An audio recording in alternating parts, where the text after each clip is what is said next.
বুঝতেছিস পলিশের কত বড় একটা অ্যাক্সিডেন্ট হচ্ছে। আমাদের বাসার এই অবস্থা, মাস খালি, হাতে টাকা নাই। তার মধ্যে আমার তো এখানে কোনো রিলেটিভও নাই যাকে যে বলবো যে আমি সমস্যা আছে, আমাকে একটু হেল্প করে।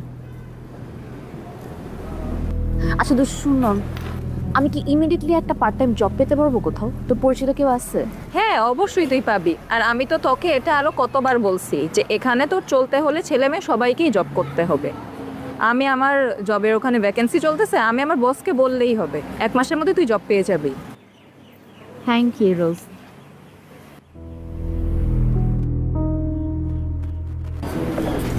আবার কি ভাবতেছিস? বললামই তো তোর জব হয়ে যাবে। পলাশ না পছন্দ করে না, মানে ও চায় না যে আমি বাইরের কোথাও কাজ করি।